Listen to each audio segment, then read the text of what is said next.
So this week, we're picking up where we left off last week. And if you remember that, last week we kicked off our series that we had called A Most Excellent Adventure. And if you missed last week, it's online at our website, ucwarner.org, and I really encourage you to check it out if you haven't seen it. Because our goal throughout this series is to kind of try to strip away a lot of the things that sometimes make it hard for us to kind of see what Jesus was trying to show us, and makes it hard for us to kind of sometimes internalize what we read as we read through the New Testament. So our goal here is that, as we look at these first century documents that we call the New Testament, the gospel accounts of Jesus' life and the other letters that go along with that, what we really want to do is we want to kind of strip away kind of the past 2,000 years, because the reality is that over 2,000 years, a lot of things get layered on top of what Jesus initially said to us. And not that those are all bad things, but what we want to do is that we want to kind of look at the kind of original information, and then once we look at that original information, then as we process it in our current times, it helps to give us a clearer picture of what was going on. So what we decided we would do is that as we went through this process, we would have a little fun with it. Instead of just trying to read everything, we'd kind of imagine that we had a time machine, that we would actually be able to kind of travel back in time and actually look at things from a kind of the point of view of someone who's actually standing there, and imagine the sort of things that we would see. Because our goal in doing that is to look at these people that we read about as real people. One of the things that so easily happens, and none of us intend to do this, and I do this often, as we read a document, any document, but oftentimes as we read things from the Bible, it's kind of like it's the Bible, and these are Bible words, and I have to think Bible things. And the reality is that the information that's given to us is given to us so we can see what was going on at that time, and then give us that information to apply it to our own lives. So we want to look at those real people in a real way. So today, as we move on to part 2 of our series, A Most Excellent Adventure, what we want to talk about is a question, or honestly, a bit more of a demand, that the apostles eventually made to Jesus. One day Jesus is talking, and finally one of them just bursts out with, "Show me. I want to see what you're talking about." And we'll find it was actually frustration that had built up.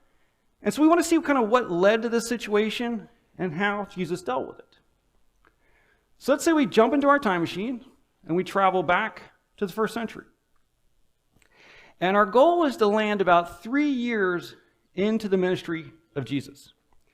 Now, if you've ever watched any movie involving time machines, they're not always that precise. You're not always sure exactly when or where you're going to land. So as we land these kind of 3 years into Jesus' ministry, at first we're not really sure where we are. And what happens is that as we look around the room, we start seeing there's a lot of tension going on. There seems to be just a lot of tension among Jesus' followers. And we're not clear why, and we're not sure what's going on, because we see that they're sitting there eating together, and I know certainly for me, so often, as I would think of the apostles sitting and eating with Jesus, I generally pictured it one of two ways. Is either they're kind of sitting there and either kind of joyfully talking about things they're experiencing, or maybe Jesus is teaching and they're listening intently. But in this case, that's not what's happening. Jesus is talking and they're listening, but they're really tense about it. And we don't know why. And we notice that Jesus is trying to help them feel better, because we hear Jesus say, "Don't let your hearts be troubled. Trust in God, and trust also in me." And what Jesus says this, the reason he says this is that, hey, we've been together a long time at this point. You guys have traveled with me through all kinds of crazy things. You've seen me do amazing things. You've seen us face incredible difficulties and still come out the other side. So don't be afraid, because remember that whenever you were with me, whenever they were with Jesus, Jesus took care of them. And whenever Jesus sent them out on their own, God took care of them. So Jesus is explaining that that's not going to change. So don't be so worried. And as we listen to the conversation, we start to understand why there's all this tension. We realize that Jesus is telling the apostles that he will soon be leaving. And that idea is actually driving them crazy. They're just really upset. And as we pay attention, we realize that, wait, he says he's going to be leaving soon, and they're all sharing a meal. We realize we're at what we call the Last Supper. That last meal they share together before Jesus goes to the cross to die. And what's happening now is that as he talks about this, the apostles are getting increasingly upset. I mean, they've now been with Jesus for 3 years, and they gave up everything to follow him. And the thought of him leaving was something they never considered. Because remember, what they thought was going to happen is that at some point, Jesus would stand up and become the physical king of Israel. And they thought they kind of had an inside track to that whole thing. And all of a sudden, he's going to be leaving. And first of all, they don't understand why he has to leave. And he explains it to them. And honestly, he's been telling them over those past 3 years over and over again that a day would come when he would have to leave. And they couldn't understand it then, and they don't understand it now. And although I'm quite certain that they were, sad to see him leave, there was also something else. He was kind of an outlaw. And he was their protection. And if he left, they were worried what was going to happen to them with him gone. So Jesus, to try to calm them down, explains that, I've taken care of you all this time. Right? God has taken care of you all this time. That's not going to change. And that close relationship that we share, that close relationship between Jesus and the apostles, allowed the apostles to have a deeper connection to God. But what they don't really understand, though, or what they're kind of not buying is this idea that everything's just going to be fine. You're going to leave and things are still going to be fine. They just couldn't imagine that. And as we look around the room, we notice an apostle that we saw last week. Remember, last week, one of the first apostles that we met was Philip. Remember that Philip was one of the first apostles to start following Jesus. And he was really passionate about Jesus. And remember that he actually went to Nathanael and said, "Come with me, check this Jesus guy out." Well, here 3 years later, as we look at Philip, Philip's not chill about anything right now. Philip is getting really worked up, and we could actually see Philip getting so upset that he's about to pop, that he finally just has to say something. So finally, Philip says, "Lord, show us the Father, and then we will be satisfied." So basically, Philip is saying, okay, you want us to trust in God, show us God. And when he says that, what Jesus does not do is he doesn't show that picture of a long white-haired God with a long white beard. Why would he not show that picture? Well, this specific picture didn't exist for another 1,500 years, so you couldn't have shown this one. But also, no one thought God looked like that. Jesus had been very clear all along that God is spirit. This illustration of God as the long, white-haired, bearded guy wouldn't show up for 1,400 years after Jesus. It was something that developed around the early 1400s, as far as I can tell. I did a bunch of research this week on it. The most famous one is this one, which is from the 1500s. Because no one thought that. But this issue often creates confusion for people, right? Is that what God's really like? Is he this big old man with a long beard and those sort of things? And if he is just a man, I mean, what's that about? What does that mean about a global God, the God that's somehow in the sky and in the mountains? How could that be this guy? Now, of course, that's not this guy. But this picture illustrates something that we have in common with those in the first century.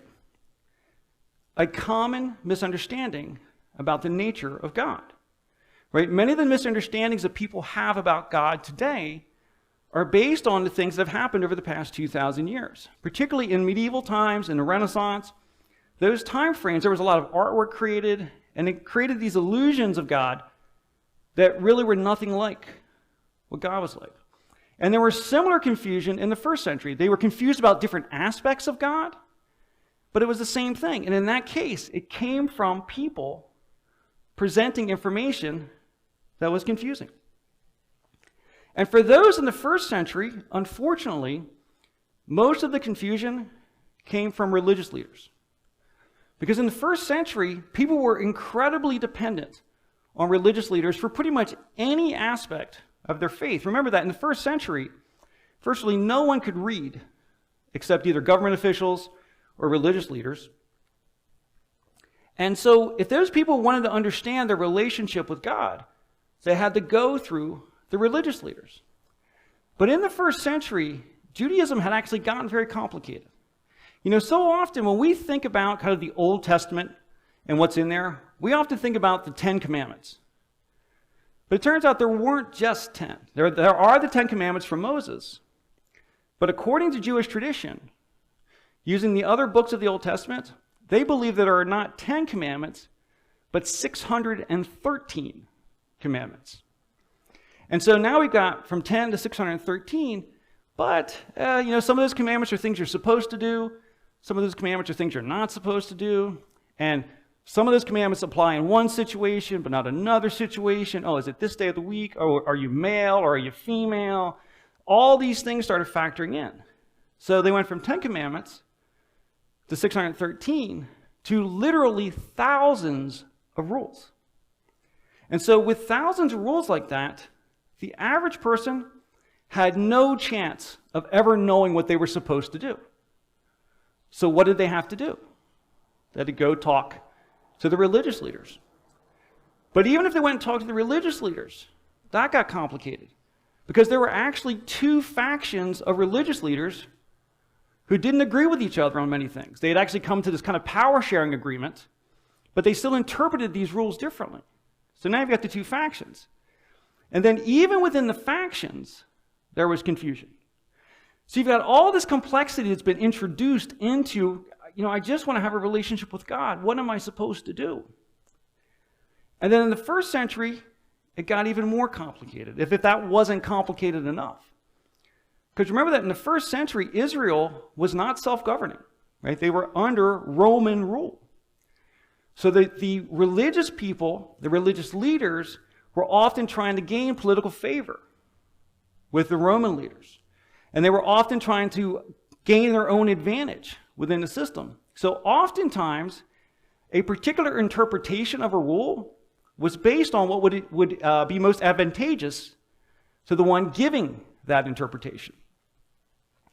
So what ends up happening is that people who are trying to simply have a relationship with God are becoming incredibly weighed down, incredibly burdened. And what ends up happening is the people are largely just fearful of God, because what happens when there's something in your life that you don't understand?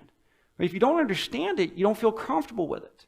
And so all of this complexity was creating distance between people and God. And it affected every aspect of people's life, their relationship with God, their relationship with one another. And this is something that Jesus had directly addressed throughout that 3 years of his ministry. And in fact, if we were actually to kind of leave that dinner when we first got here and go back in time, probably just a few days, we would encounter a scene that Jesus experienced over and over again. The religious leaders being angry with him and trying to trap him into saying something. What the religious leaders were constantly trying to do, they would either try to trap him into saying something that would make him unpopular, or their preference was to trap him into saying something so the Romans would arrest him. So they were constantly in this battle trying to trap Jesus, a battle they never succeeded in. And so what happens is this one day that they're in this argument and they're trying to trap Jesus and he's not going for it, he's not falling for it. And then finally they give up for a moment. And when they give up for that moment, Jesus then takes that opportunity to address the religious leaders on his terms. And he starts to point out how the religious leaders have corrupted things, how they've actually hurt people, how the way they're interpreting religion and faith is focused much more on their greed and power seeking than it is on caring for people. And then he points out very clearly that the way the leadership is now operating has caused them to lose sight of what's most important. So Jesus goes on to say, "What sorrow awaits you religious leaders? For you are careful to tithe even the tiniest income from your herb gardens, but you ignore justice and the love of God. You should tithe, yes, but do not neglect the more important things." His point there is that the religious leaders were focusing on all these issues about money and what you should give and when you should give and how you should do it. And yes, those things are important. But what Jesus wanted them to understand is that they had lost sight of what was most important, assuring that people had justice in their life, assuring that people knew the love of God. That was the most important thing that the religious leaders should have been doing. Yet that was exactly what the religious leaders at that time were not focused on. And then Jesus doesn't stop there. He points out that their misinterpretation is driven by their corruption, that they have corrupted the truth of God, and they are taking advantage of people. And because of that, because of their desire to advance themselves, they're harming people and they're keeping people from God. Now, as you can imagine, none of those religious leaders wanted to hear that. Remember that in the first century, for the population of Israel, no one ever challenged those religious leaders. They were considered untouchable. No one did that. But Jesus wasn't afraid to do that. And so, as he kind of tells them all the things that are wrong about what they're doing, most of them would have never heard anyone say that to them. So as a result, they don't like it. And apparently one of them seems to believe that Jesus doesn't realize that he's insulting them. Because he kind of points it out. It's like, hey, what you're saying is insulting to us. Do you know that? And Jesus goes on to say, yes. What sorrow also awaits you experts in religious law? For you crush people with unbearable religious demands, and you never lift a finger to ease the burden. So again, Jesus calls out how their abuse of power, how their abuse of position hurts people. By taking advantage of their religious leadership position for their own gain is actually hurting people. And Jesus goes on to tell them that there is a cost for that there'll be something that comes from that. But he focuses much more on how much they have failed in their responsibility to help people understand the truth of God, the love of God. And they have actually gotten in the way of people building a relationship with God. And that's what's most important. So if we were to then kind of go back to that dinner when we first arrived, that Last Supper, we can now kind of understand a little better why Philip was like, show us what God is like.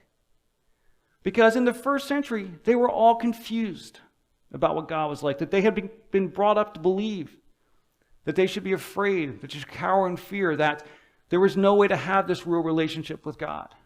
But instead, you were busy just jumping from one foot to another, trying to figure out which rule I'm supposed to be following right now. But they knew that their time with Jesus wasn't like that. Right? So finally at that dinner, when Philip makes this demand, show us the Father, and then we'll be satisfied. His reason for that demand is so much more clear that, well, if you're saying we're left in the hands of God, I don't want to be left in what I thought God was like before you got here, Jesus. And what Jesus wants them to understand is that what you think about God, you've been being misled. That there's something much more to that. Because what Jesus says in response to Philip is basically, I've been with you all this time, Philip, and yet you still don't know who I am. Anyone who has seen me has seen the Father.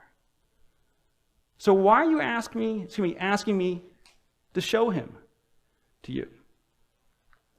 So Jesus' point here is that you've seen me these past 3 years.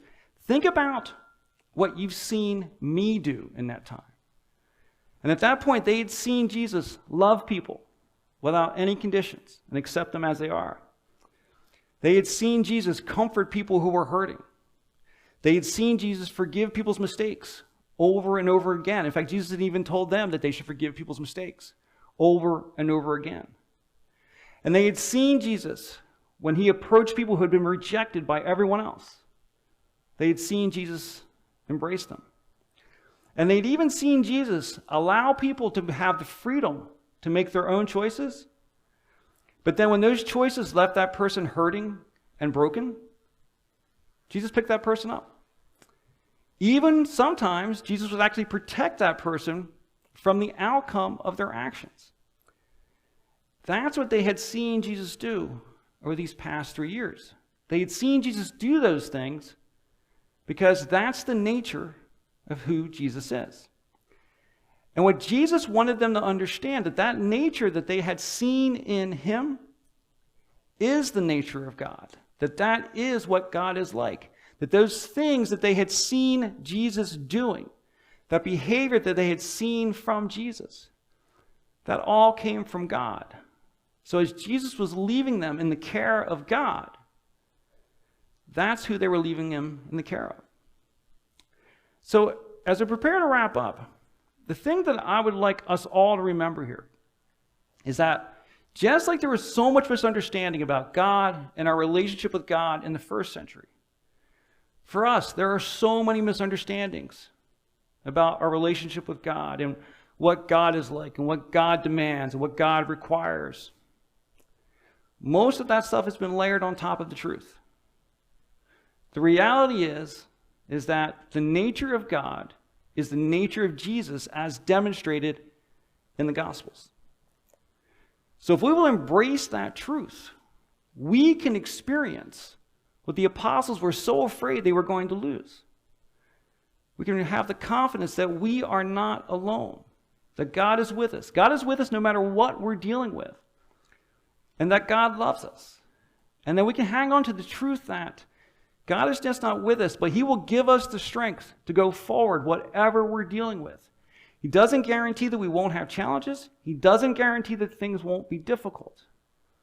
But he does promise to always be with us, carry us through, and bring us to the other side of whatever we're dealing with. If we can do that, we can see renewal in our own lives, and we can actually step up to do more in our community and in our state and the region around us than we ever imagined possible if we'll embrace the truth of God's love for us and the strength that he gives us.